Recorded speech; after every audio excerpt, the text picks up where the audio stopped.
হরে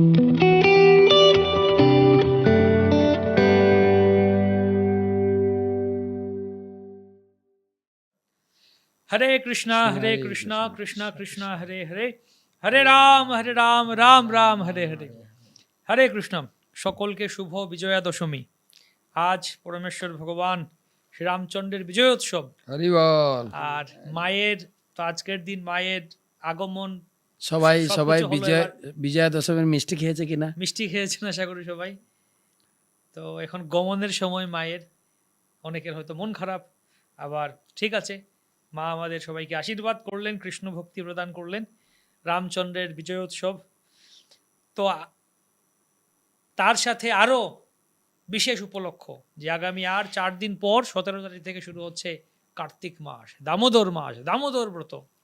তো আজকে আমাদের স্টুডিওতে মায়াপুরে গঙ্গার পারে শ্রী চৈতন্য মহাপ্রভুর আবির্ভাব স্থান, আন্তর্জাতিক কৃষ্ণ ভাবনামৃত সংঘ ইস্কনের মূল কেন্দ্র শ্রী মায়াপুর চন্দ্রোদয় মন্দিরে, মায়াপুর স্টুডিওতে আমরা পেলাম পরম পূজনীয় শ্রীপাদ নন্দদুলাল গৌর প্রভুকে, যিনি আগেও আমাদেরকে ভগবানের কথা, মহালয়া সম্বন্ধে, দুর্গাপুজো সম্বন্ধে অনেক কথা শুনিয়েছিলেন।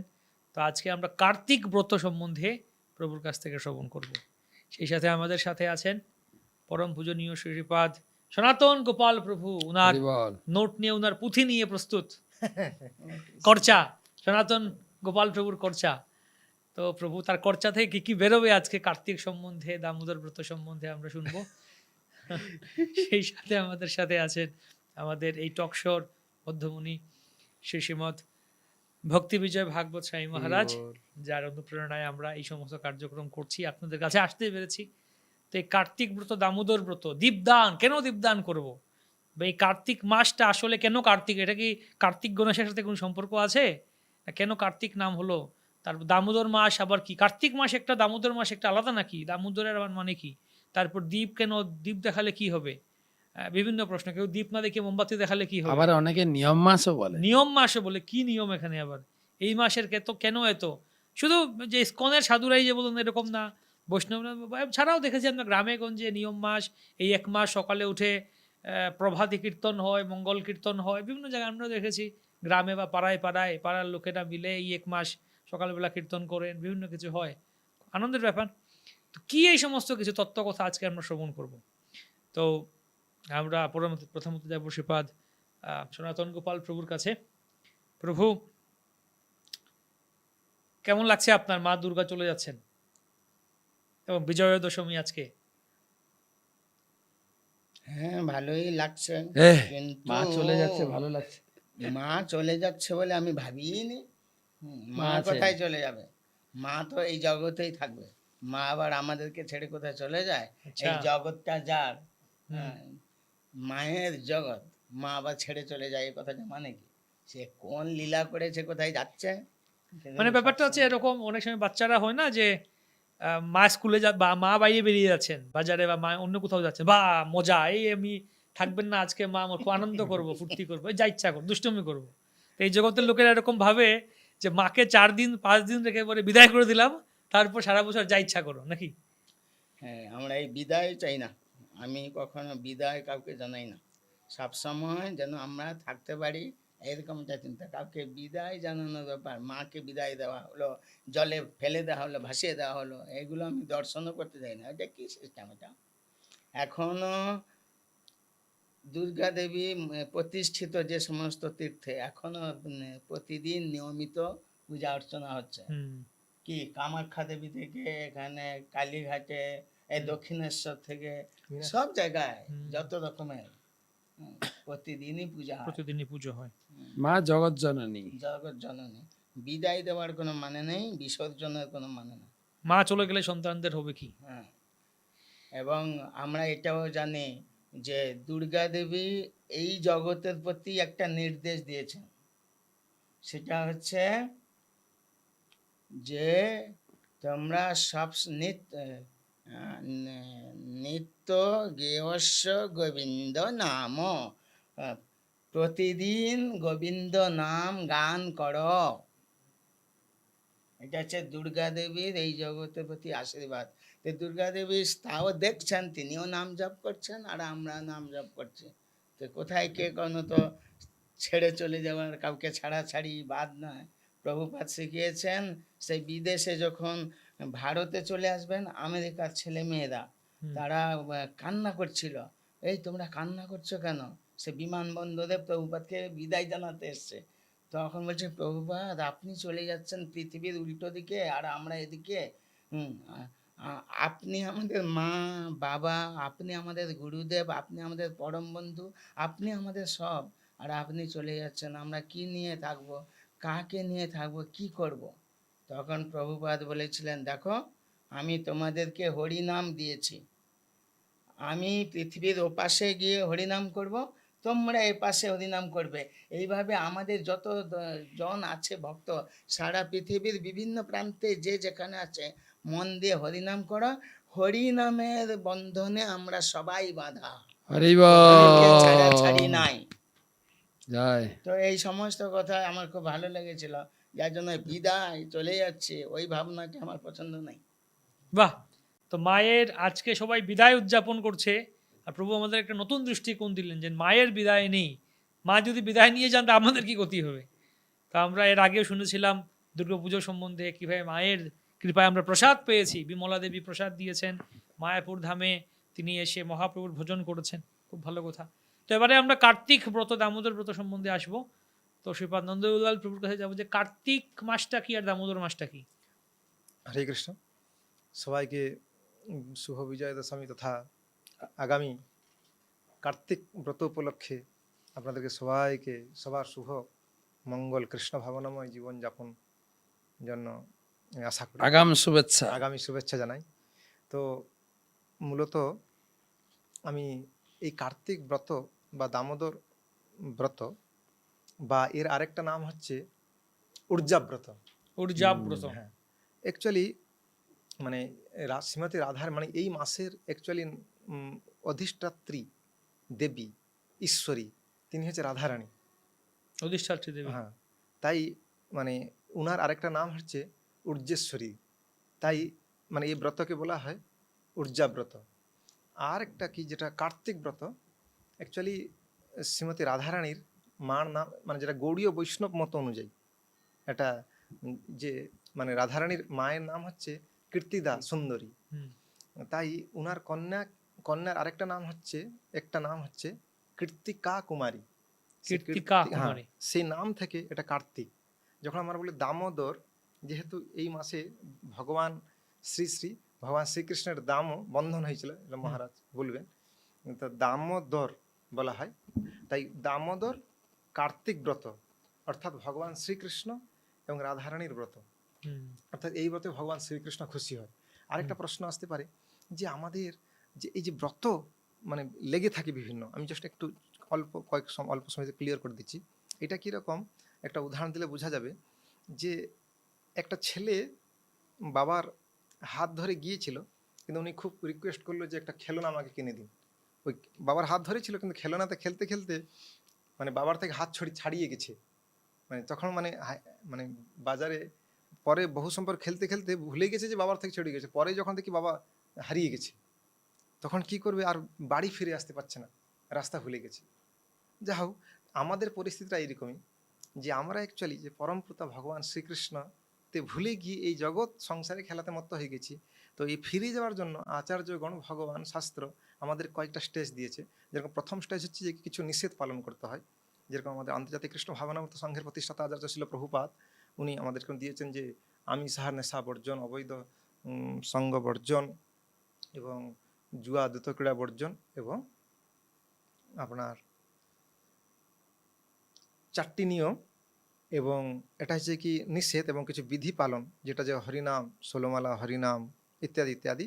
তার সাথে সাথে ভগবান আরেকটা শর্ত দিয়েছেন যে তুমি যে আমার কাছে আসবে, অন্তিমে কৃষ্ণ স্মরণ করতে হবে। জং জং ওয়াপি স্মরণ ভাব তেজতন্তে কলয়বরম তং তমবতী কন্তে সদা তদ্ভব ভাবিত। মানে মৃত্যুর সময় যে যে ভাব স্মরণ করবে সে সেই সব ভাবিত তত্ত্বকে লাভ করবে। যদি ভগবান শ্রীকৃষ্ণকে স্মরণ করে তাহলে সে আমার কাছে আসতে পারবে। তো তাই ভগবান, যদিও এটা শুনতে একটু সোজা কিন্তু অল্প কঠিন আছে। কেন আমরা দেখি প্র্যাকটিক্যাল ক্ষেত্রে, যেরকম আমাদের বহু সময় ডোনর বা লাইফ মেম্বার ওরা যদিও সাহায্য করে, কিন্তু যেহেতু প্র্যাকটিক্যাল জীবনে বহু সময় কৃষ্ণ ভক্তি করে উঠতে পারে না। প্র্যাকটিক্যাল ক্ষেত্রে কিছু কিছু ক্ষেত্রে দেখা যায় হয়তো যখন ওনার দেহ রাখছে আমাদের ভক্তগণ যায়, মানে গঙ্গা জল দিচ্ছে, চরণামৃত দিচ্ছে, তুলসী পাতা দিচ্ছে, চারদিকে হরিনাম কীর্তন হচ্ছে, গীতা ভাগবত আছে, কিন্তু ওনার মৃত্যুর সময় কীরকম স্মরণ হয় যে এই ফ্ল্যাটটা কোন ছেলেকে দিব, এই সম্পত্তিটা কি হবে, এইরকম সাধারণত তার চিন্তা আস্তে আস্তে দেহ রাখে। কিন্তু পক্ষান্তরে আমাদের যে যারা পুরো ডিভোটেড সম্পূর্ণ ভক্তগণ, তারা এমনকি যে কোনো পরিস্থিতি দেহ রাখলেও, মনে করুন গাড়ি অ্যাক্সিডেন্টে দেহ রেখেছে কিন্তু সে কৃষ্ণকে স্মরণ করছে, যেহেতু সারা জীবন প্র্যাকটিস করছে। এটা যে গুরুত্বপূর্ণ। আমরা দেখতে পারি যেরকম ভীষ্মদেব, মানে ভীষ্মদেব ভক্ত, মানে উনি যখন কুরুক্ষেত্রে দেহ রেখেছিলেন, আমাদের শ্রীমদ্ ভক্তি আশ্রয় বিষ্ণু মহারাজ বর্ণনা করেছিলেন, যেহেতু তখনও যে কৌরব তো চলে গেছে, মানে মানে যে আপনার দুর্যোধন কোম্পানি, কিন্তু এবং যুধিষ্ঠির রাজি রাজ্য শাসন নেয়নি, তাই সে যে লক্ষ লক্ষ ডেড বডি এখন সংস্কার করা হয়নি, এবং প্রচুর পরিমাণে সেখানে পচা ডেড বডির গন্ধ, ভয়ঙ্কর পরিস্থিতি, কুকুর শিকালের মানে ভয়ঙ্কর চিৎকার পরিস্থিতি। সেই পরিস্থিতিতে ভীষ্মদেব মানে ভগবান শ্রীকৃষ্ণকে স্মরণ করছে, এবং কীরকম যে আমাদের পায়ে কাঁটা ফুটে গেলে আমরা বুঝতে পারি কত কষ্ট, ওনার তীরগুলো এদিকে সেদিকে বেরিয়ে গেছিল, এমন কৃষ্ণ স্মরণ করছিল। ভগবান শ্রীকৃষ্ণ নিজে সেখানে এসেছিলেন এবং সারা বিশ্ব ব্রহ্মাণ্ডের মহান মহান মহাত্মা সাধুগণ ঠিক সেইভাবে, অর্থাৎ সে সারা জীবন প্র্যাকটিস করেছেন। এই জন্য ভগবান এত দয়ালু, ভগবান কি করেছেন একটা পরে একটা, মানে এইভাবে যে ওনার অনুষ্ঠান মাধব অনুষ্ঠান বা মাধব তিথি, যেটা ভকতী জননী আয়োজন করে রেখেছে, যা জীব সেটা পালন করার মাধ্যমে প্র্যাকটিস করার মধ্যে ধীরে ধীরে ধীরে ধীরে কৃষ্ণ ভাবনায় পূর্ণ ভাবিত হয়ে যাবে। যেরকম আমরা দেখতে পাই গৌর পূর্ণিমা, নরসিংহ চতুর্দশী, রথযাত্রা, জন্মাষ্টমী, রাধাষ্টমী, সিরিয়াল মানে চলতে আছে। এবং সামনে আসছে আমাদের অতি মহান মানে ব্রত, কার্তিক ব্রত, এবং এটা পালন করার মাধ্যমে আমরা খুব খুব খুব মানে বলা হচ্ছে, কেউ যদি এই কার্তিক মাসে কার্তিক ব্রত পালন করছে, এক পা হাঁটে, মানে বলা হচ্ছে যে শত অশ্বমেধ যজ্ঞ লাভ করতে পারে, এত মহিমা, এত মহিমা। আর আমাদের ইসকনের অন্যতম গুরুদেব শ্রী শ্রীমৎ শ্রী জয়পতাকা স্বামী গুরু মহারাজ, উনি বলছিলেন আসলে এই যে বিভিন্ন এরকম ভগবান যে বিভিন্ন অফার দেয়, এইটা কীরকম, যেরকম নূতন মানে যারা ওল্ড কাস্টমার, একটা হয়তো বিগ বাজার ওল্ড কাস্টমার বা নিত্য কাস্টমার, ওরা তো প্রতিদিন আছেই, কিন্তু মূলত নূতন যারা, তারা যারা আরও বেশি আগ্রহ সহকারে গ্রহণ করতে পারে। তো এই জন্যে ভগবান কৃপাপূর্বক এরকম বিভিন্ন ব্রত অনুষ্ঠান, যেরকম বলা হয় 12 মাসে 13 পর্ব, এটা করার মাধ্যমে জীব সেই চেতনাতে আসবে, এবং আস্তে আস্তে সে এইরকম কৃষ্ণ ভাবনা হবে যে কোনো মুহূর্তে। এমনকি দেখা গেল দুর্ঘটনাতে দেহ রাখলো, তথাপি সে কৃষ্ণ স্মরণ করছে। পক্ষান্তরে কেউ যদি এইগুলো পালন না করে বা এর সদ্ব্যবহার না করে, তাহলে কিন্তু সমস্ত অনুকূল পরিস্থিতি থাকলে কৃষ্ণ স্মরণ করতে পারবে না। যেরকম প্রভুপাদ একটা সুন্দর উদাহরণ দিয়েছিলেন। একবার একটা দিদমাকে তার পুত্র মানে চেষ্টা করছে যে মানে উনি দেহ রাখবে, মানে উনার বুড়িমা, তখন বলছে যে আপনি জপ করুন, চান্ট চান্ট চান্ট। উনি বলছেন মানে বলছে কান্ট কান্ট কান্ট, মানে বলছে যে আপনি জপ করুন জপ করুন জপ করুন, বলছে আমি পারবো না আমি পারবো না আমি পারবো না। প্রভুপাদের উদাহরণ দিচ্ছিলেন, যেহেতু সারা জীবন তার প্র্যাকটিস নাই। আর এটা বলছিলেন প্রভুপাদ এরকম, যে বলছে এই বুড়িমাকে না বাবাকে বলছে তার ছেলে, তুমি হরিনাম জপ করো, পারো জপ করো। সে বলছে বাংলায় বলছেন ওইটা, এত বলছে অত কথা আমি বলতে পারবো না। বলছে এত বড় লাইন বলে দিল কিন্তু হরিনাম বলছে না। এই জন্য অ্যাকচুয়ালি মানে বাংলাতে কথা আছে 12 মাসে 13 পর্ব। এটা আমি দেখছিলাম, অ্যাকচুয়ালি এটা বৈষ্ণবদের ক্ষেত্রে প্রযোজ্য, মানে স্পেশালি গৌড়ীয় বৈষ্ণব, স্পেশালি আমাদের যুগাচার্য ছিল প্রভুপাদ, আমরা দেখতে পাই একটা পর একটা মানে বলা যায় যে প্রতিদিন উৎসব। তো তাই এইরকম ভগবান এবং কৃপা করে দিয়েছেন এবং এই ব্রত।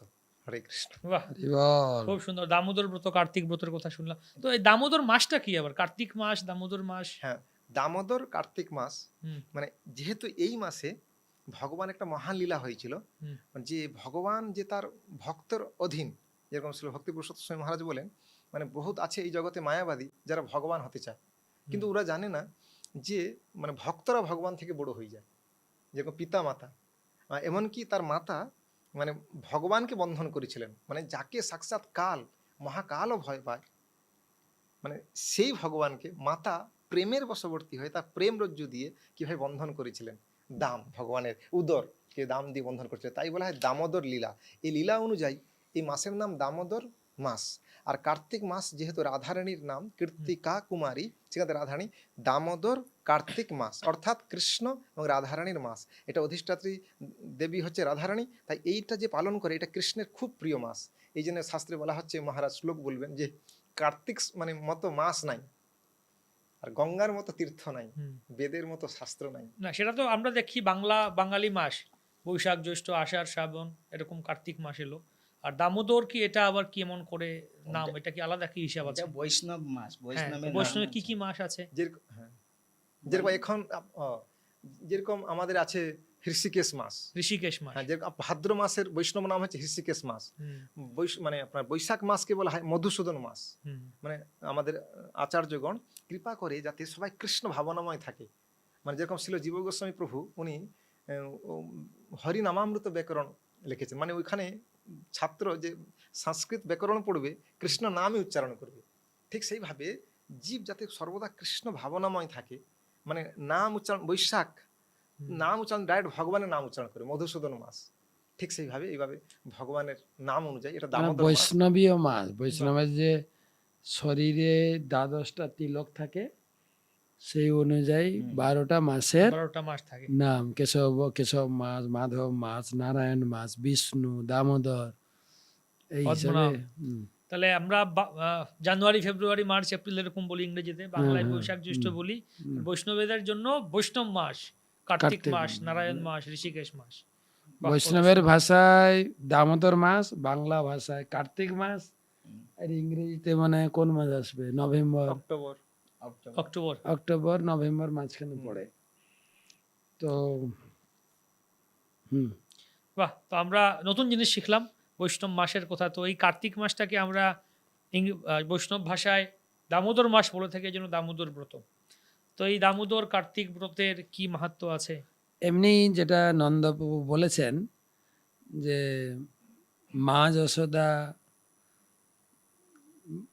গোপালকে দাম মানে দড়ি, উদর মানে পেট, উদরে দড়ি দিয়ে বেঁধেছিলেন, দাম উদর, সেই থেকে দামোদর মাস।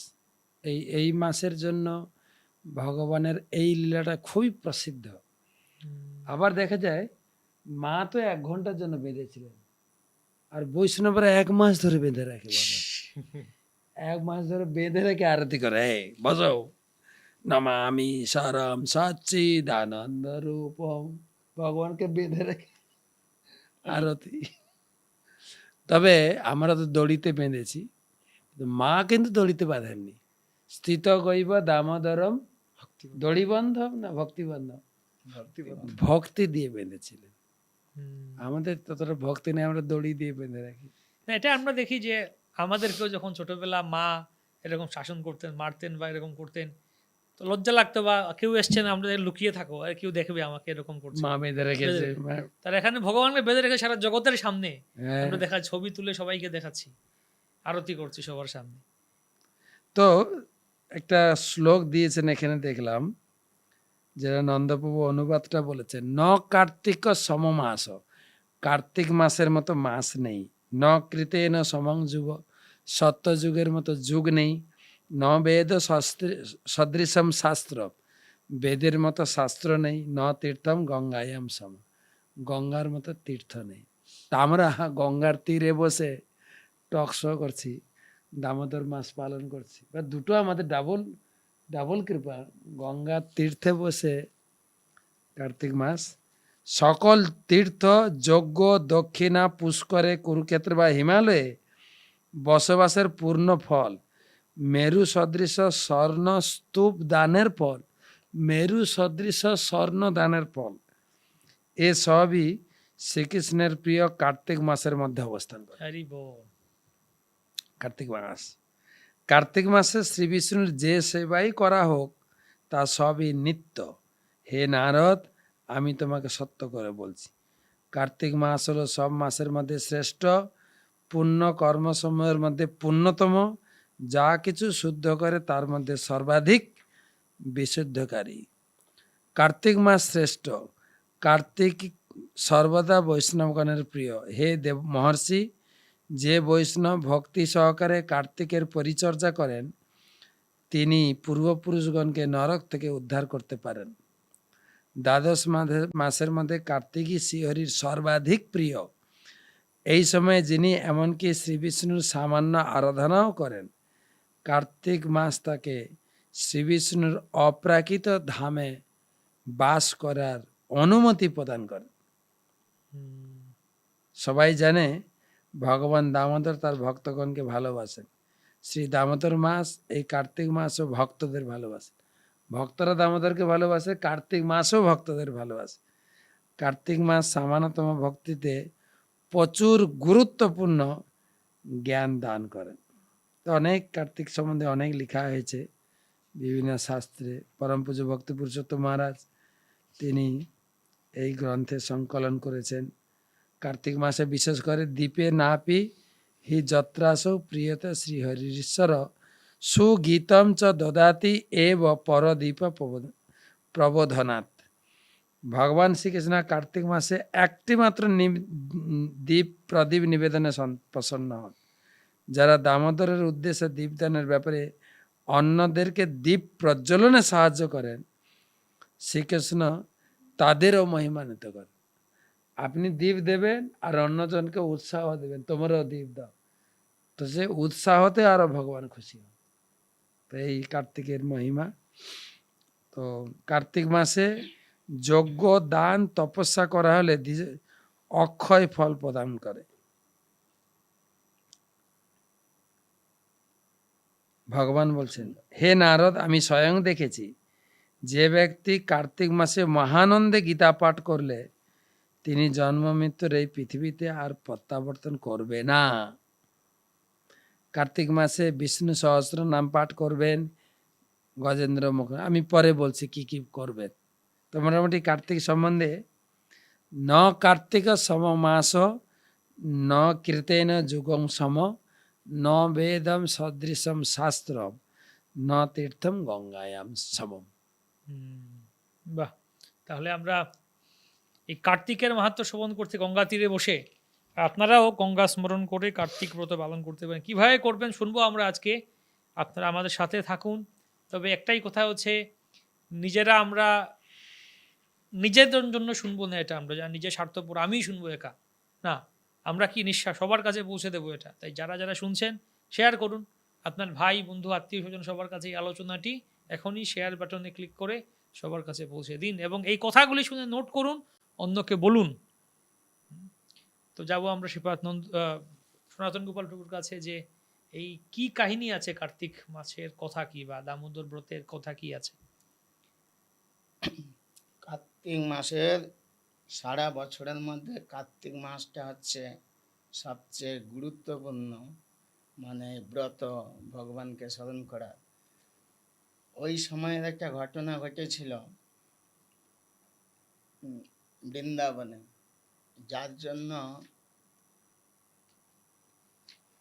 ওই দামোদর গান করা হয়। কেন করা হয় সেটা হচ্ছে সবাইকে একেবারে কাঁপিয়ে দিয়েছিল একটা ঘটনা। কেন মা দড়িতে বেঁধেছিল কৃষ্ণকে, কি সেই মারাত্মক ঘটনা? হ্যাঁ, খুব ভয়ঙ্কর ঘটনা ওটা। ভয়ঙ্কর, প্রত্যক্ষদর্শীদের বিবরণ, অত্যন্ত ভয়ঙ্কর ঘটনা, সেটাই আমি বলতে চাইছি। প্রত্যক্ষদর্শীদের বিবরণ অত্যন্ত ভয়ঙ্কর ঘটনা, সারা বৃন্দাবন কাঁপিয়ে দিয়েছিল। সে হয়েছিলটা কি, ও কোথায় একটা বাচ্চা মানুষ, সে নাই একটু ননি খেতে গিয়ে হাঁড়ি ভেঙে গেছে, সেটা এমন কিছু ছিল না। তো যেহেতু মার এটা ইচ্ছা ছিল, সে খেয়েছে, মাও এত কিছু মনে করে না। হ্যাঁ, কারণ কোটি কোটি ননির হাঁড়ি, কোটি কোটি এমন না, হ্যাঁ, 9 লক্ষ গাই, কত ইয়ে আছে, কে ভাঙলো কি এমন যায় না। একটাই ছেলে, একটা ছেলে, খাওয়ার লোক নাই। সেই ছেলেটা, সে নাই বাচ্চা মানুষ, সে ভেঙেছে, একটু পড়ে গেছে হাড়ি। কিন্তু সমস্যাটা হয়েছে, মা রাগ করলো কেন না, রাগ দেখাতে হবে, নাহলে এই ছেলেটা খুব বেড়া হয়ে যাচ্ছে। সেটা কি না, সে ননিগুলো সে তো ভাঙলো, আবার কিছু ননি সে কাটছে দিয়ে বানরগুলোকে জুটিয়েছে আর খাওয়াচ্ছে, ছড়িয়ে ছিটিয়ে ফেলেছে। তো এই দুষ্টুমির জন্য তাকে, তবুও মা কিছু মনে করেনি, যে ওকে একটু ভয় দেখাতে হবে, আর কিছু না। তাই সে দৌড়ে এসেছিল। মা আসছে দেখে সে লাফিয়ে উদুখলের উপর ওই কাজটা করছিল বলে সে উদুখল থেকে লাফিয়ে দৌড়াতে শুরু করলো। তখন মা তাকে শাসন করার একটা জন্য সে দৌড়ালো লাঠি নিয়ে, একটা লাঠি নিয়ে, এদের মা আসছে। তারপর সে এমনভাবে শুরু হলো, সে এমনভাবে, একটা বাচ্চা মানুষ কত দৌড়াতে পারে, সে দৌড়াচ্ছে দৌড়াচ্ছে। আর মা যশোদা একটু স্থূল চেহারা, মানে একটু ভারী, বেশি দৌড়াতে পারছে না, কিন্তু হাঁপিয়ে গেছে বলে যে না আরও বেশি রাগ হয়ে যাচ্ছে। তো এই করতে করতে করতে করতে অনেকক্ষণ দৌড়ঝাঁপ হলো। তারপরে ঘটনা হলো যে তো ছেলেটা তো এমন কাঁপাকাঁপি করে, মানে সেই কি বলে ফুঁপিয়ে ফুঁপিয়ে কাঁদছে, মা আমাকে মারবে, ধরা ধরা তো পড়ে গেছি। ভগবানকে কেউ ধরতে পারে না, কিন্তু ভগবান যখন ইচ্ছা করে যে মা তো হাঁপিয়ে গেছে, এত কষ্ট আর আমাকে ছাড়ছে না, আরে আমি একটু খেলাধুলা করব, সে না আমাকে খালি শাসন করছে। আর এখন আমার সখারা দৌড়ে আসবে, তারা দেখবে যে আমাকে মা শাসন করছে, এটা একটা লজ্জাকর ব্যাপার। তাই ধরা পড়ে যায়, তারপরে দেখা যাক কি হয়। ধরা পড়ে গেল। দিয়ে মার কাছে দেখাচ্ছে সে কত ভয় পেয়ে গেছে, কাঁপছে। মা তখন চিন্তা করলো যে ও তো এত ভয় পেয়ে যাচ্ছে, তার চেয়ে না একে ছড়ি টড়ি ফেলে দিয়েছে। দিয়ে বলে একে তো শাসন করতে তো হবে, একটা দড়ি দিয়ে বেঁধে, এগুলো দড়ি দিয়ে বেঁধে দেওয়া হয়েছে।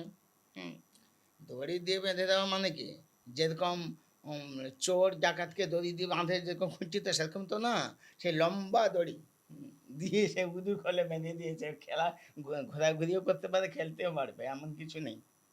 যেই বেঁধে দিয়েছে, আর সেই বেঁধে দিয়েছে না, বাঁধাটাও সাংঘাতিক, কারণ সে বাঁধতেই পারছে না, যে দড়িগুলো আনছে অনেকগুলো দড়ি, সেই বাঁধার সময় অন্যান্য মাতাজিরা আসলো, কি এত এখানে হই হই চলছে বাচ্চাটাকে নিয়ে, সে দড়ি যোগান দিচ্ছিল, দড়িগুলো সব যোগান দিচ্ছিল, অনেক গাদা গাদা দড়ি, কিন্তু 2 আঙ্গুল সে ফাঁক হয়ে যাচ্ছিল, যে গাঁট বসাতে যাবে হচ্ছিল না।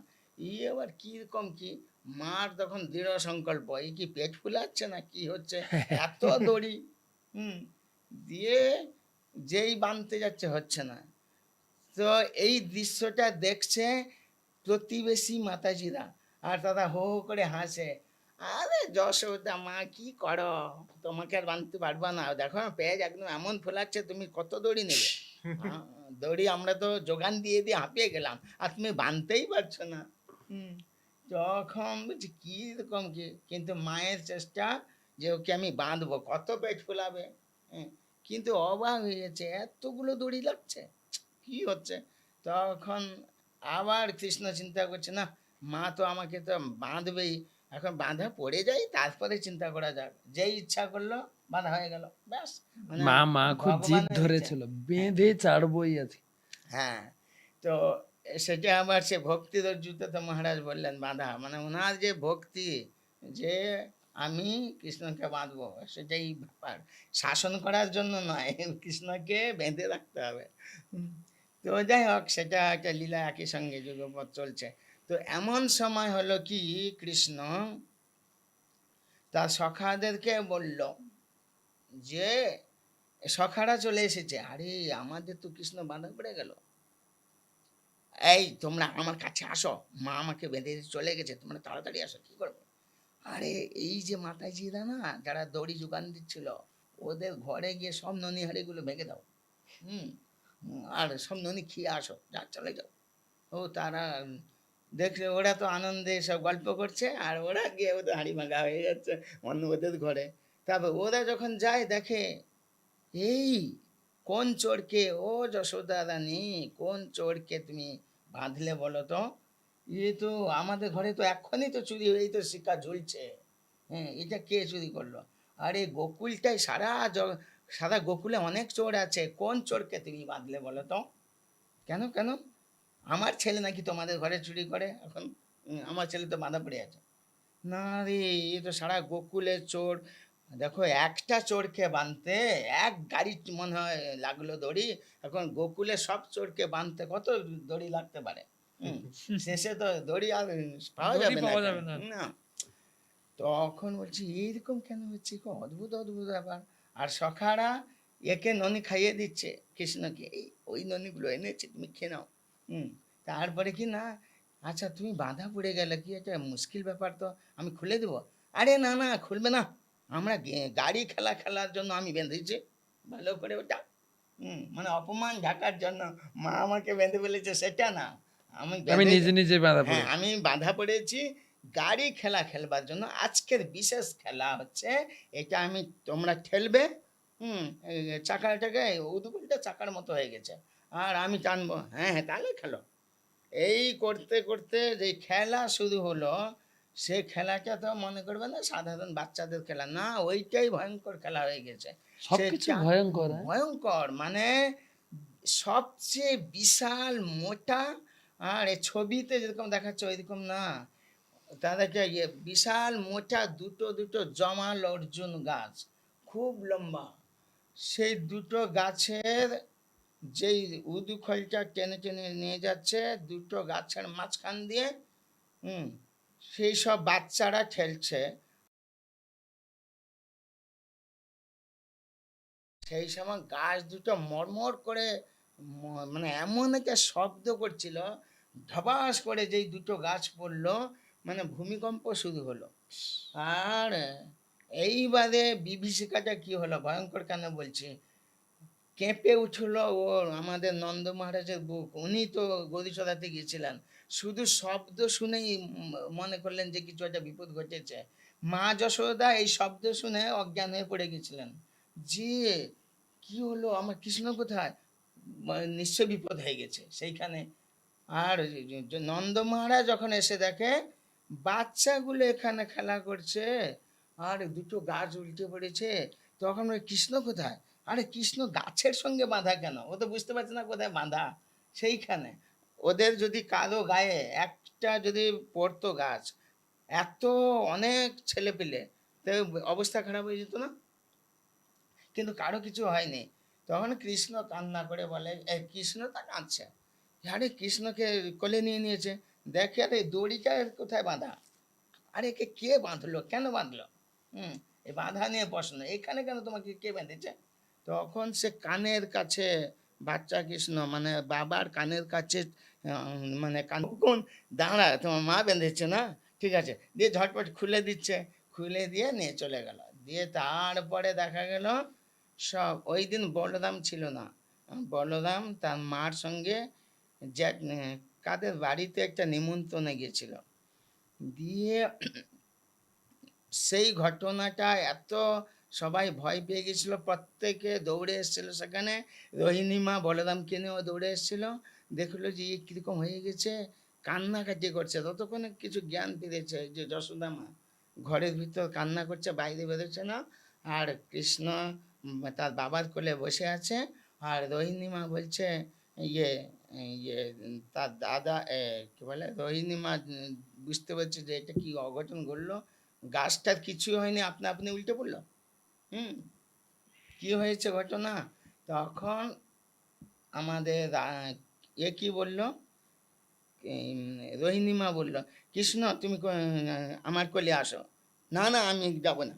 কেন, না তুমি দাদাকে নিয়ে গেছো, আমাকে নাওনি কেন, আমাকে শুধু শুধু এইখানে থাকলাম, মা আমাকে বাঁচছে, এটা সেটা করছে।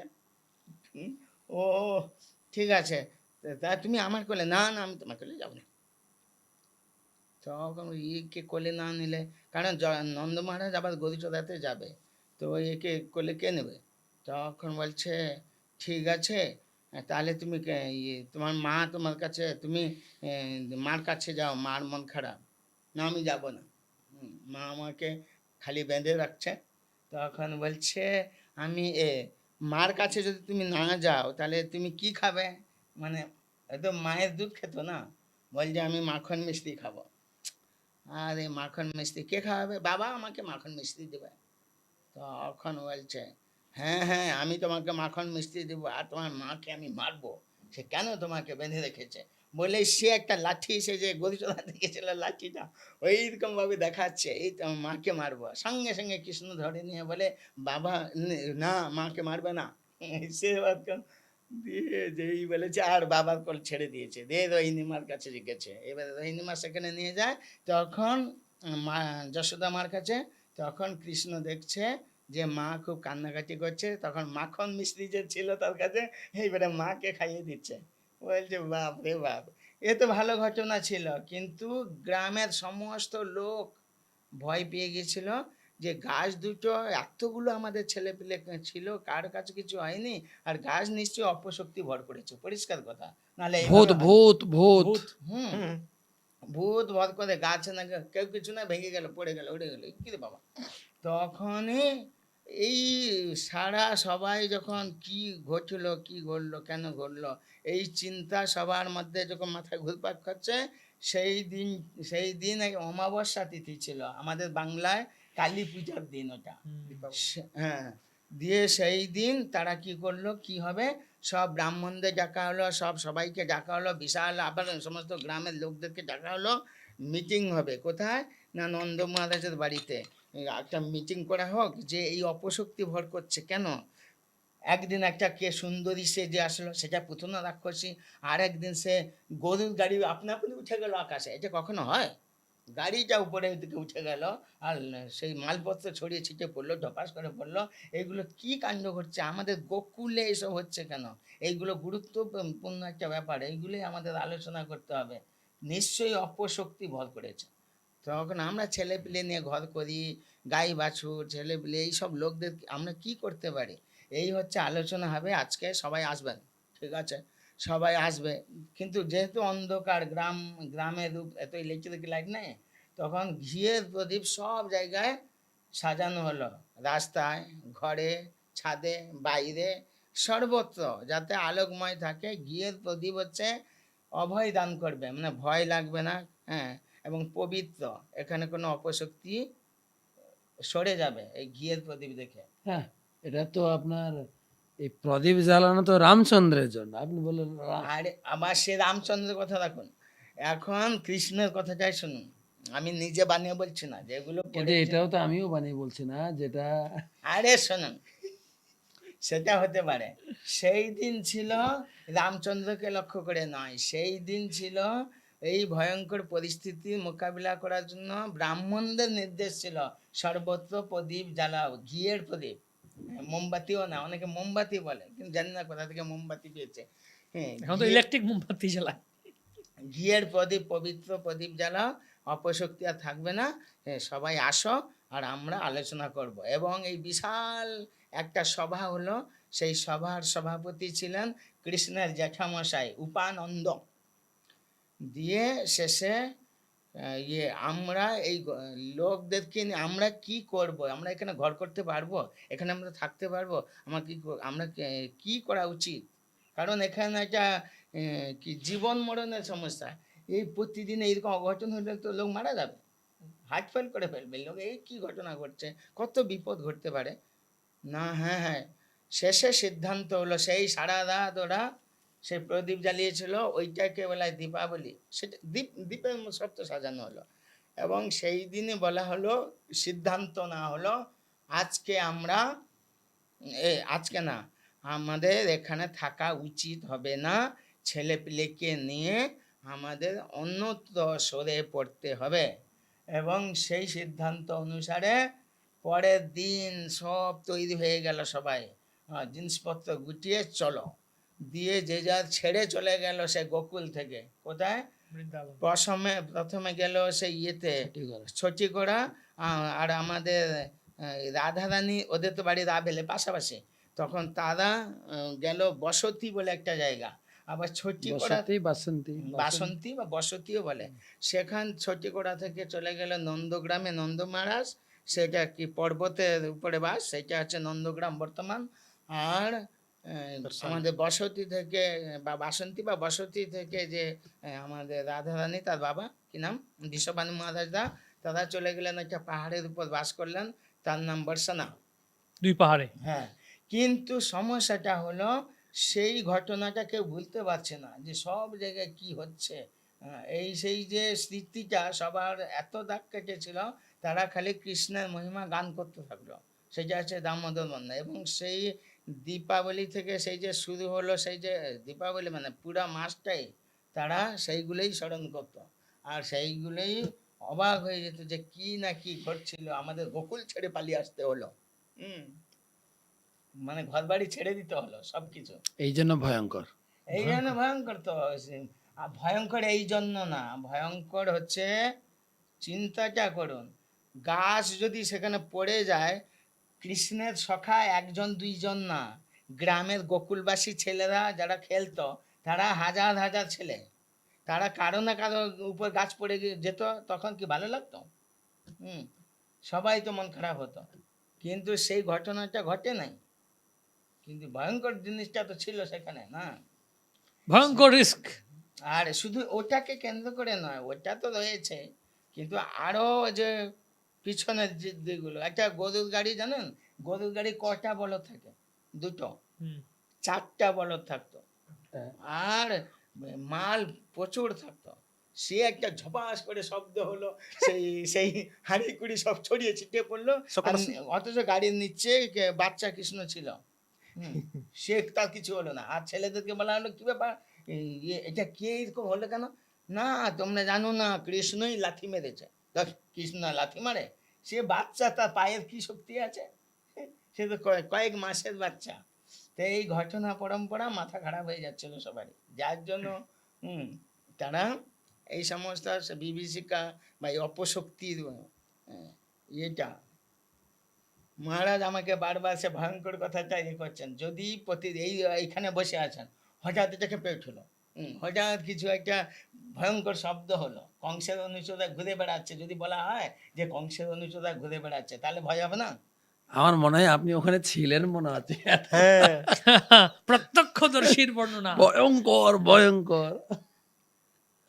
কিন্তু এটা হচ্ছে কৃষ্ণের জন্যই এই সমস্ত যে ব্যাপারগুলো খুব আনন্দময় হয়, এবং বিশেষ করে যেটা আমি বলতে চাইছিলাম, এই যে প্রসঙ্গ, সেটা হচ্ছে কার্তিক মাসে আমাদের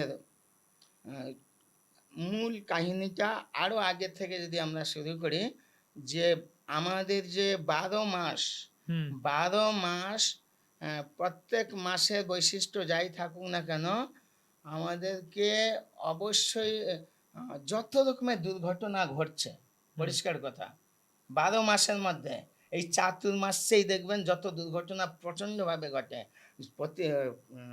প্রতি মাসেই কত না কত বিপদ আছে, কিন্তু যত রকমের গণ্ডগোল, সেই আপনার প্রাকৃতিক বলুন, মানুষদের মেজাজ খারাপ, আর সুইসাইড বলুন, যত অঘটন, বন্যা, দুর্ভিক্ষ, মারামারি, কাটাকাটি, এই চাতুর্মাসের মধ্যে হয় দেখবেন। কেন না, আমাদের যেরকম ইয়ে আছে না, এই যে পোকাগুলো কামড়ায়, শিয়াল কুকুরগুলো পাগল হয়ে যায় কার্তিক মাস বলছি, চাতুর্মাসের মধ্যে, আশ্বিন মাসে। হ্যাঁ, এমনকি আমাদের বাংলায় একটা কথা আছে, বাংলায় যে ভাদ্র মাসে বউকে বাপের বাড়ি পাঠিয়ে দাও, হয় এটা জানো কেন না, পচে যাবে মানে এই সংসারের যে নানা রকমের যে মানুষের উত্তেজনা আছে না, সেই উত্তেজনা ও সহ্য করতে পারবে না, নতুন বউ বাড়ি পাঠিয়ে দাও, এরকম কথা আছে, আরো অনেক আপনি কাহিনী আছে। আপনি ব্রহ্মচারী হয়ে এসব খবর কোত্থেকে রাখেন? ও, আপনি ব্রহ্মচারী হয়ে গৃহস্থ জীবন লিখছেন কি করে? এ তো মুশকিল কথা রে ভাই। বউকে বাপের বাড়ি পাঠিয়ে দেয়, এই নতুন কথা। এমন কি জানেন, কুকুরগুলো কোন সময় কামড়ায়, বোলতাগুলো কখন বেশি কামড়ায়, বেশি সর্পদংশন কোন সময় হয়, সব সময় সুইসাইড ব্যাপারগুলো এই সময়টা বেশি হয় অন্যান্য এতে, এটা হিসাব অনুসারে। এমনকি রামায়ণ মহাভারতেও দেখবেন, কংস যখন এই কৃষ্ণকে বধ করতে বারবার চেষ্টা করছে, তার অঘাসুর, বকাসুর, কিশোর, কাকাসুর, শকটাসুর সব মরে গেল, দিয়ে সে মাথা খারাপ করে ফেললো, তার বন্ধু না কে ছিল, বানাসুর, সে আসলো, কি কেমন আছো, না আমার সব অস্ত্র শেষ, সব একটা বাচ্চাকে কেউ মারতে পারলো না, সব বড় বড় অস্ত্র আমার শেষ হয়ে গেল, আমি কী করবো? তখন সে বলেছিল, বানাসুর ভালো শাস্ত্রজ্ঞ পণ্ডিত, বলল যে একটা অস্ত্র ব্যবহার করবে, কি? এখন একটা অস্ত্র হচ্ছে প্রতীক্ষা অস্ত্র। প্রতীক্ষা অস্ত্র মানে এখন আর কাউকে পাঠাতে হবে না, চুপচাপ ঘরে বসে থাকো, বরং আমার সঙ্গে বেড়াতে চলো কোথাও না কোথাও। পিকনিকে চলো। হ্যাঁ, কেন না এই সময়টা ভালো সময় না। যখন রামচন্দ্র সীতা দেবী চুরি হয়ে গেল, তখন লক্ষণে রেগে গেছে, দাদা চলো সুগ্রীবকে নিয়ে এখন আক্রমণ করি। আরে থামো, এখন চাতুর্মাস, ওইসব যুদ্ধ না। হ্যাঁ, স্ত্রী চুরি হয়ে গেল, স্ত্রী সীতা দেবীকে কে এখন রক্ষা করবে? আরে লক্ষণ, তার ধর্ম তাকে রক্ষা করবে, জানেন তো। সরাসরি তিনি যান নাই যুদ্ধ করতে, এই চাতুর্মাস পার করিয়ে দিয়েছিলেন। হুম হুম হুম। হুম। চাতুর্মাসের 4 মাস অপেক্ষা আর চৈতন্য মহাপ্রভু এই চাতুর্মাসেই তীর্থ ভ্রমণ করে হরিকথা বলছিলেন। চাতুর্মাসেই মধ্যেই আমরা চলে যাই কোথায়, বিশেষ করে এই 4 মাসে বিষ্ণু শুয়ে থাকেন। চুপি চুপি যদি কেউ পাপাচার করে তাহলে বিষ্ণুর ঘুম ভেঙে যায়, যার জন্য লক্ষ্মী দেবী সেই 1,00,00,000 কিলোমিটার দূরে অবস্থিত বিষ্ণু, যেখানে ক্ষীরোদকসাই বিষ্ণু, লক্ষ্মী দেবী যখন দেখে যে আমার প্রভু ঘুম আসছে না, এই পৃথিবীর ছেলে মেয়েরা খুব দুষ্ট হয়ে গেছে, তখন তিনি রুষ্ট দৃষ্টিপাত করেন, তখন দেশ লক্ষ্মী ছাড়া হয়ে যায় ছেলে মেয়েরা। আর যখন দেখে আমার প্রভু কত সুন্দর ঘুমাচ্ছে, ও পৃথিবীর ছেলেমেয়েরা খুব ভালো, তখন তিনি তুষ্ট দৃষ্টিপাত করেন, তখন লক্ষ্মীমন্ত হয়। লক্ষ্মী ছাড়া মানে অশান্তি দুর্ভিক্ষ, আর লক্ষ্মীমন্ত মানে সবাই ভালো থাকবে, আনন্দ থাকবে। তো সেই জন্য চাতুর্মাস ব্রত পালন করা মানে আমাদের কিছু খাবার দাবার সংযত, আমাদের হরিনাম করতে হবে, আমাদের ভক্তি অনুশীলন করতে হবে, মঙ্গলারতি উঠতে হবে, ভগবানকে দর্শন করতে হবে, গ্রন্থ অধ্যয়ন করতে হবে, ইত্যাদি ইত্যাদি। কিন্তু যদি তাহলে সেই জন্য কেউ যদি এই 4 মাস না পালন করতে পারে, তাহলে বলা হয়েছে আপাতত লাস্ট 1 মাস ওয়ার্নিং দেয়, লক্ষ্মী দেবী দেয় ও দুষ্ট হয়ে গেছে, দাঁড়া আবার শান্ত হোক। তখন যদি সেই যারা খারাপ হয়ে যাচ্ছিল তারাও যদি কার্তিক মাসে, এমনকি ভক্ত কথা বলছি না, অভক্তদের কথাও, কার্তিক মাস পালন করে, কার্তিক মাসে যারা আমিষ ভোজী লোক তারাও যদি আমিষ ছাড়ে, নেশাসেবী লোক নেশা ছাড়তে পারে, তারাও এই চাতুর্মাসের যে ব্রত ফলের লাভ উঠাতে পারবে। হরি হরি হরি হরি। সেই জন্য 4 মাস যদি কেউ না করতে পারে, আপাতত লাস্টে 1 মাস যদি কেউ ব্রত পালন করে, সেই ব্রতের ফল 4 মাসে সে ফল লাভ করতে পারবে। এটাই ছিল গুরুত্বপূর্ণ কার্তিক মাস। হরি হরি। এখানে মহাপ্রভুর ভক্তরা যে যেতেন থেকে জগন্নাথপুরীতে যেতেন, থাকতেন 4 মাস, এটা কি চাতুর্মাসেই থাকতেন নাকি? 4 হ্যাঁ মাস? হ্যাঁ চাতুর্মাস। রথযাত্রা, হ্যাঁ হুম। হ্যাঁ, এই চাতুর্মাস, চাতুর্মাসের শুরুতে রথযাত্রা শুরুর আগেই যেতেন, 4 মাস থেকে তারপর 4 মাস, হ্যাঁ সেই 4 মাস ভগবান সেখানে থাকতেন, আসতে 1 মাস, যেতে 1 মাস, 6 মাস। 6 মাস। তাহলে কাজকর্ম, চাকরি বাকরি, সেই ব্যবসা? জন্যই তো, হ্যাঁ, প্রশ্নটা তো সেই চৈতন্য চরিতামৃতে তো খালি নিয়েছি পড়ে যাচ্ছে, কিন্তু কোনো সিদ্ধান্ত আমরা মিলাতে পারবো না। কেন? এগুলো সব অপ্রাকৃত, কেউ জানে না যে কার কাছে যাচ্ছে। না বিশ্বম্ভর, যারা সারা চৈতন্য মহাপ্রভুর নাম বিশ্বম্ভর, তাই না? সারা বিশ্বের যিনি ভরণ পোষণ করেন তার কাছে যখন যাচ্ছে, তাহলে সে তার ভক্তদের ভরণ পোষণ, তার ছেলে মেয়েরা পড়াশোনা করছে কিনা, তার গাই বাছুর দেখছে কিনা, চাষবাস হচ্ছে কিনা, ভগবান দেখতে পারবে না? অবশ্যই দেখবে। তাই সবার, যার জন্য ওদের আর ঘরের চিন্তা নেই। কিন্তু এইটাই ছিল ওদের, মানে এই ব্রত ফল, মানে ভগবানের কাছে যাচ্ছে, ভগবানের কাছে হরিকথা শুনছে। আর এই বিজ্ঞানটা আধুনিক জগতে কে কিরকম বুঝবে, এটা হচ্ছে একটা চিন্ময় বিজ্ঞান, ওটা হচ্ছে ভক্তি বিজ্ঞান। আচ্ছা, আমরা দেখি গীতায় ভগবান বললেন বিভূতি বলতে গেলে মাসের মধ্যে আমি অগ্রহায়ণ। হুম। তো এখানে কার্তিকের মাহাত্ম্য শুনছি, তাহলে ওইটার মানে কি? ভগবান তাহলে বললেন না কেন মাসের মধ্যে আমি কার্তিক?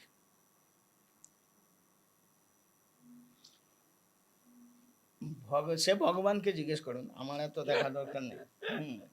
ভগবান বলছে আমি কবিদের মধ্যে সে শুক্রাচার্য, এটা তার আর হয়, কবি ছিল না। ভগবান গীতার জ্ঞানটা একদম সে রাজনীতিক নেতার মতো সবার জন্য দিয়েছেন, ঠিক আছে? সেখানে জাগতিক ভাষায় বোঝা যায় অঘ্রাণ মাসে নবান্ন উৎসব, ধান চাল আসে, কেউ বলে অঘ্রাণ পৌষ দুটোকে, কেউ বলে না কারো পৌষ মাস, কারো সর্বনাশ। সর্বনাশ। পৌষ মাস মানে সবার ঘরে ধান্য ধান উঠে আসে, তখনকার দিনে তো একমাত্র ধানই ছিল একমাত্র সম্পদ। সেই হিসাবে ভগবান দায়িত্ব নিতে চায়নি, ভগবান বলছে ওই ওই মাসটার সময় সবার একটু মন উজ্জ্বল থাকে, টাকা পয়সা থাকে, ধান্য থাকে, আমি ওই মাসটা বেছে নিয়েছি। আচ্ছা, আর আর এটা একটা কথা, মানে ওইটা হচ্ছে কিছু লোকের জন্য, কিন্তু ভগবানের কাছে, ভগবান তো সমস্ত মাস ভগবানেরই প্রিয়, তাই না? ভগবানের কাছে প্রিয় অপ্রিয় কিছু নেই।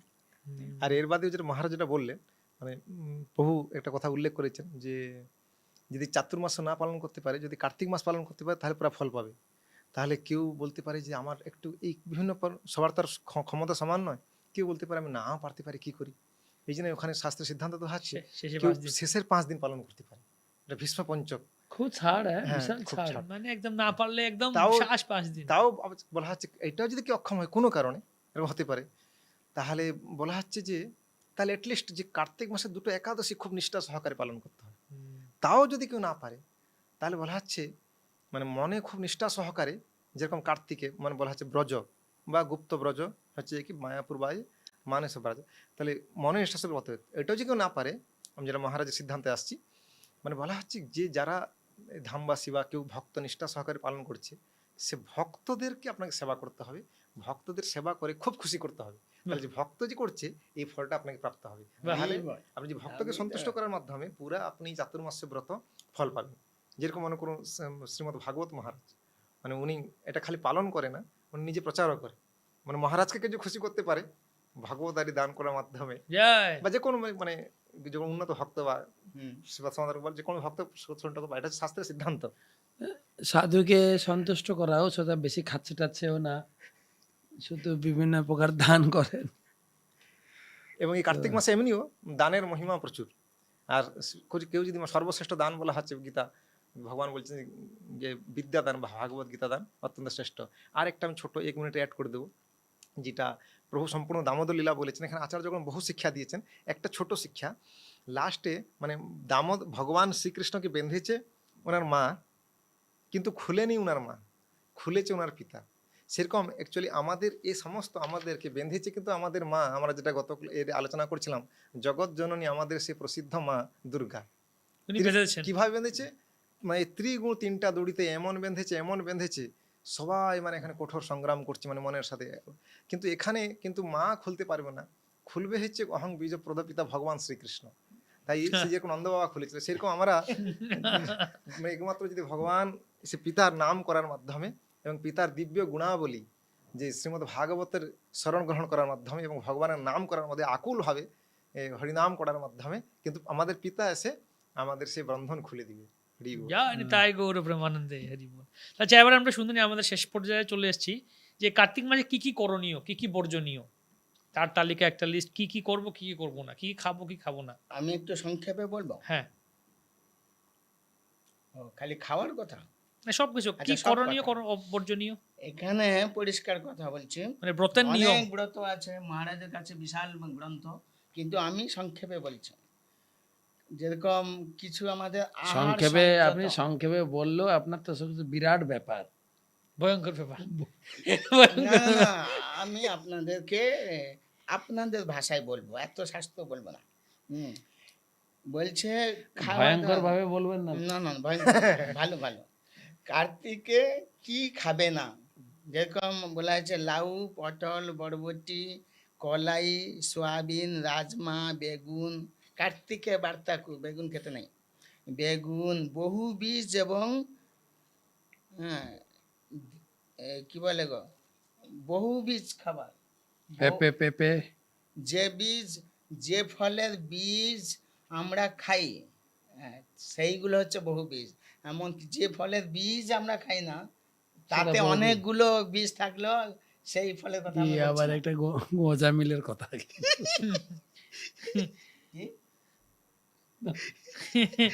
বলুন বলুন বলুন হুম? বলুন। বহু বীজ মানে কি? আপেল খাই না? হ্যাঁ, আপেল বহু বীজ না, এক বীজ? বহু বীজ। আপেল, শসা, লঙ্কা। না, শশা বীজ আমরা খাই, আপেল বীজ খাই না। আপেল খাওয়া যাবে কিন্তু শশা খাওয়া যাবে না। বা হরি হরি বল। এই কথাটা আমি বলতে চাইলাম, সেইটা বুঝতে পারছেন না, আমি কি করব।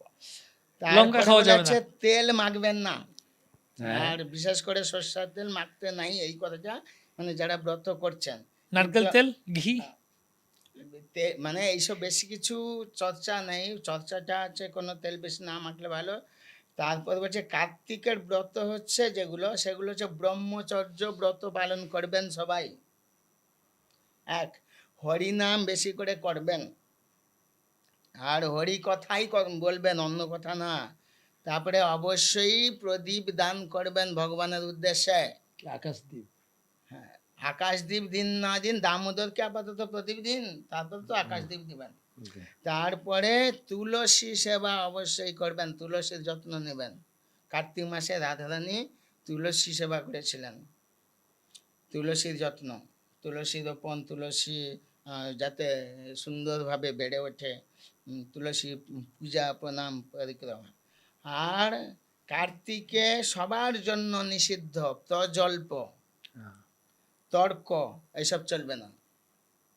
যে প্রজল্পা তর্ক করবে সে সমস্ত ব্রত নষ্ট করে দিচ্ছে বলে জানবেন। এইবারে বলছে সবার জন্য নিয়ম, তাহলে বলা হলো সবচেয়ে গুরুত্বপূর্ণ উষা জাগরণ। ভোরের বেলায় যার উঠার অভ্যাস নেই অবশ্যই উঠবেন, মঙ্গলারতি। হ্যাঁ মঙ্গলারতি উঠবেন, হরিনাম হরিকথা উষা জাগরণ আর প্রদীপ দান, এই ভোরে উঠার চেষ্টা করবেন স্বনিষ্ঠ। এইবারে বলি আমাদের যেগুলো আরো আপনাকে সুবিধা করার পন্থা কি না, 3 রকমের নিয়ম। ভক্তি বিনোদ ঠাকুর আমাদের গুরু পরম্পরার গুরুদেব, তিনি নির্দেশ দিয়েছেন 3 রকমের নিয়ম: স্বনিষ্ঠ, পরনিষ্ঠ। পরিনিষ্ঠ আর নিরপেক্ষ। সেটা কি? স্বনিষ্ঠ দেখে যে তারা কি করে, শাস্ত্র দেখে, অনেকে হরিভক্তি বিলাস দেখে, ভালো শাস্ত্র দেখে সেইগুলো কি খেতে নাই, কি করতে নাই, এই সমস্ত নখ কাটতে নাই, দাড়ি কাটতে নাই, এই করতে নাই, মাটিতে শুতে হয়, বিছানা করতে নাই, এরকম বিভিন্ন রকমের সব আছে হরিভক্তি বিলাস। সে শাস্ত্র দেখে সমস্ত বিধি নিষেধ পালন করে চলবে যারা, তাদেরকে বলা হয় স্বনিষ্ঠ ব্রতধারী। স্বনিষ্ঠ মানে নিজের, স্বনিষ্ঠ ব্রতধারী। তারপরে দ্বিতীয় হচ্ছে পরিনিষ্ঠ। তারা কিরকম?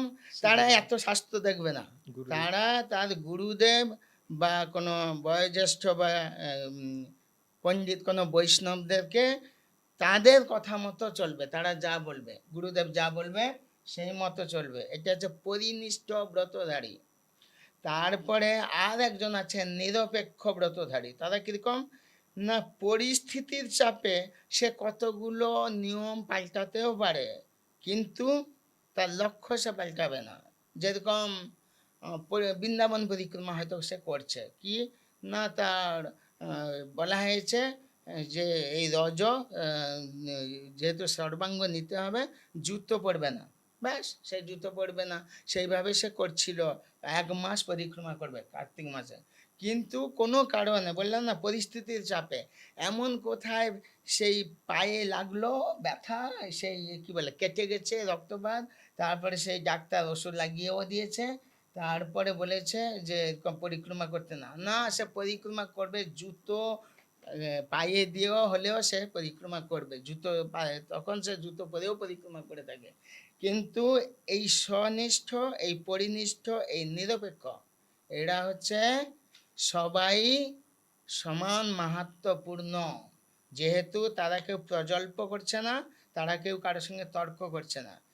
কিন্তু আমাদের লোকেরা অনেক সময় যেগুলো আমাদের কাছে বিভিন্ন রকমের প্রশ্ন আসে, কি খেয়ে ফেলেছে, এটা খেয়ে ফেলেছে তো গন্ডগোল। সে যেরকম অনেকে আছে, আরে এই মাসে তুমি পটল খায় না, তুমি খেয়ে ফেললে। তখন সে বলল কি, দেখো রাধা মাধবের ভোগের প্রসাদে পটল ছিল, আমি প্রসাদ বাবা খেতে চাইছিলাম তাই তো খেয়েছি, ব্যাস। সে যারা অনেক সময় সে যদি পটল সে প্রসাদ খাবে, ওই ব্রত নিয়ে সে রয়েছে। অর্থাৎ খাওয়া খাই নিয়ে যদি কেউ তর্ক করে, তাহলে ওই দুইজন ওরাই ব্রত ভঙ্গ করে। কে কি খেয়ে ফেলেছে, কে কি করে ফেলেছে, ওটা ওর ব্যাপার। সেই জন্য মূল কথা হচ্ছে হরিনাম সুন্দর করে করবেন, গীতা ভাগবত পাঠ করবেন, আর গীতা ভাগবত প্রচার করবেন, দান করবেন, গ্রহণ করবেন, আর অবশ্যই ভোরের বেলায় রাধা দামোদরকে দর্শনের জন্য অবশ্যই জেগে উঠবেন, কারণ রাধা দামোদর উনি খুব ভোরে ভোরে সব উঠে পড়েন। তো তাদেরকে এই কমসে কম যাদের অভ্যাস নেই, ভোরের বেলা ওঠার চেষ্টা করতেই হবে এবং স্নান টান সেরে ভগবানকে দর্শন করতে হবে। তারপরে অবশ্যই সন্ধ্যাবেলায় দামোদরকে প্রদীপ দান করবেন। হুম। এবং সত্যবতমণিকৃত সেই দামোদর অষ্টকম আর ক্যাসেট আছে, শুনতে পারবেন, তার সঙ্গে নিজে নিজে গাইতে পারবেন, এবং নাহলে তো গ্রন্থে তো লেখা আছে, গান করবেন এবং খুব আনন্দ। আমি এটা অনুভব করি 12টা মাসের মধ্যে কার্তিক মাসটা যখন এইরকম কাটে, মনটা কেমন শান্ত, স্নিগ্ধ, সুন্দর লাগে, যেন জগৎটাই যেন অন্যরকম বলে মনে হয়। বাহ। হুম। ওই তাহলে হচ্ছে- সংক্ষেপে বলতে গেলে কি কি করা যায়? যারা এক হচ্ছে ব্রত করবেন, তারা তো ব্রতের বিভিন্ন নিয়ম আছে। যারা ব্রত করতে পারছেন না, কর্মক্ষেত্রে চাকরি ব্যবসা ব্যস্ত আছেন, তারা সকালবেলা ঘুম থেকে উঠবেন।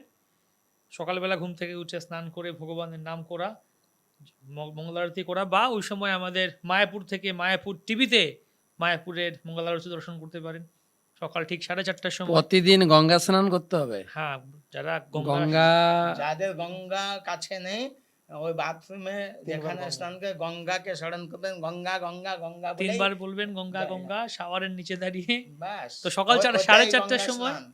ইন্ডিয়ান টাইম 4:30, বাংলাদেশ টাইম 5টায় আপনারা মায়াপুর টিভি ইউটিউবে গিয়ে সার্চ করবেন, মায়াপুর টিভি পেয়ে যাবেন মঙ্গল আরতি। সন্ধ্যাবেলা সন্ধ্যা আরতি, দামোদর অষ্টকম, দীপদান। আপনারাও সাথে সাথে দীপ রেখে করতে পারেন, সাথে সাথে গাইতে পারেন, করতে পারেন। ইজি হয়ে গেছে সবকিছু। টিভি, মায়াপুর টিভি, জুম এসব করা যায়, কিন্তু প্রসাদটা খাওয়া যাবে না। প্রসাদটা পাবেন না, প্রসাদটা নিজের বাড়িতে নিজে রান্না করে সেটাই সেটাই। খেতে হবে। যাই হোক, মোটামুটি এই কেউ কেউ সারা মাস হবিষান্ন খেতে পারেন, যারা না পারেন। এই হবিষান্নের ইয়েটা যদি একটু বলে দেন, একটু কিভাবে রান্না করবে সংক্ষেপে, কি রান্না করবে হবিষান্নে, কিভাবে করে রান্না করবে, কি থাকবে কি থাকবে না। কিভাবে তৈরি করবে এটা জিজ্ঞাসা করছে। আপনি বলুন না বাবা। হুম? এমনিতে চাল, ডাল, চাল পেঁপে, থাকবে, ডাল থাকবে, হ্যাঁ, পেঁপে থাকবে, আলুও থাকবে, সেদ্ধ মানে খিচুড়ির মতো, মানে একসঙ্গে। একসাথে হ্যাঁ, খিচুড়ি বসিয়ে ঘি, দেবে, তেল না, ওটা ঘি থাকবে। ঘি থাকবে, ঘি থাকবে, তারপরে আপনার হলুদ না, হলুদ না, হলুদ থাকবে না, জিরে অন্যান্য- মশলা গুঁড়ো কিছু না, না, গোলমরিচ থাকতেই পারে, এমন কিছু না। গোলমরিচের গুঁড়ো থাকতে পারে, আর আর অন্য কোনো জিরে, না, গরম মশলা কিছু না, না, লঙ্কাও না। আর এমনকি আরো কিছু কিছু আমি শুনেছিলাম, লবণ, সেটা- লবণ থাকবে তো, লবণ তো থাকবেই, লবণ না থাকলে কি? কি যে কোনো কিন্তু লবণ না, সৈন্ধব সৈন্ধব লবণটাই লবণ, ভালো। সৈন্ধব লবণটাই ভালো। হুম। তো সবকিছু একসাথে দিয়ে, কাঁচকলা থাকতে পারে, ওর মধ্যে আরো অনেক কিছু সবজি থাকতে পারবে। কি কি নিষেধ করলেন সবজি, নিষেধটা একটু শুনে নেই তাহলে। আবার বেগুন, না, লাউ চলবে না, লাউ চলবে না, পটল, কুমড়ো চলবে, বরবটি, কুমড়োর কথা তো লেখা নাই। হ্যাঁ, কুমড়ো, হ্যাঁ, না দেওয়া ভালো, কুমড়ো না কারণ দেওয়া। এটা হচ্ছে বহু বীজ, ওই বীজ তো আমরা খাই, বলছি আচ্ছা। না? হ্যাঁ, বহু বীজ, যে যে এইটুকু শুনবেন, যে বীজের, যে ফলের বীজ আমরা খাই, হ্যাঁ, সেই বীজগুলো নিষেধ করা হয়েছে। মানে কুমড়ো বীজ খায় না। কুমড়ো বীজ আমরা খাই না। না। এই দেখো, কুমড়ো বীজ আলাদা হচ্ছে- করে খায়, আলাদা আলাদা করে শুকিয়ে খাওয়া খায়, হয় তো। সবাই খায় না, pumpkin ও seed। বিদেশি লোকেরা খায়। না না না, ওইটা আছে, ওই কুমড়ো বীজ বিক্রি হচ্ছে আমাদের, কত ওগুলো খাওয়া হয়। কুমড়ো বীজ খান না? কুমড়ো বীজ দিয়ে সবজি তৈরি হচ্ছে, বাঙালিরাও কুমড়ো বীজ, লাউ সবজি বীজ, তৈরি সবই করছে খায়। এখন। তো লাউ বীজ, পটল বীজ, তো এগুলো লাউ, আমরা খাই, পটল, বরবটি লাউ, বীজ। পটল, বেগুন, কুমড়ো, হ্যাঁ, বরবটি, বরবটি, কলাই, বরবটি, কলাই, কলাই, কলাই। কলাই, মাসকলাই তো নিষিদ্ধ হ্যাঁ, আছে। লঙ্কাও নিষিদ্ধ। হ্যাঁ, এই যে রাজমা, সয়াবিন, এগুলো রাজমা, তো সয়াবিন চলেই না, নিষিদ্ধ। রাজমা চলবে না। তারপরে রয়েছে রাজমার সাথে অন্যান্য কিছু ছোলা টোলা, এগুলো হ্যাঁ, রাজমার মতোই যেগুলো ছোলা আছে, মুগ আছে, ছোলা তো আমাদের ইয়েতে ভক্তিবিনোদ ঠাকুর অ্যালাউ করেছেন। ছোলা, হুম, ছোলা, মুগ, এগুলো। অনেকে আবার সেগুলো চাই না। ডাল, ডাল, ডাল, সবই সাথে ডালও দেওয়া যাবে। কি চলে তো প্রভু- নাকি? প্রভুপাদ একটা সিদ্ধান্ত বলি, মানে প্রভুপাদে কার্তিক ব্রত একবার গুরুদাস প্রভুপাদকে জিজ্ঞাসা হচ্ছে, প্রভুপাদ সামনে তো দামোদর ব্রত, কি করব? প্রভুপাদ বলছেন 24 ঘন্টা নাম করবে। সাথে সাথে গুরুদাস প্রভু মানে বিদেশ সরল হয়, সে নাম করতে শুরু করে দিয়েছে। তাহলে কথাটা শেষ করতে দাও, হুম।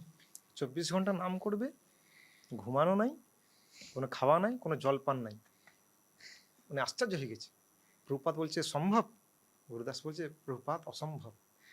বলছে তাই অ্যাটলিস্ট তুমি যাহা করছো, যাহা আমি দিয়েছি সেটা তুমি ডবল করো, যত হরিনাম ডবল করো, প্রচার ডবল, যেটা করছে তুমি ডবল করো। প্রভুপাদ একটা সিদ্ধান্ত দিয়েছিলেন। আচ্ছা, তার মানে কি একটা হচ্ছে যা করছেন, যে 16 মালা করুন সে 32 মালা করুন, যে 5 মালা করছেন 10 মালা করুন, মানে যে যতটুকু 1 ঘন্টা ভাগ পর্যন্ত 2 ঘন্টা করুন, যা আছে সব ডাবল ডাবল করে নিতে হবে। প্রভুপাদ একবার বলছিলেন এটা, একটা গুরুদাস প্রভুর সাথে কথা বলতে।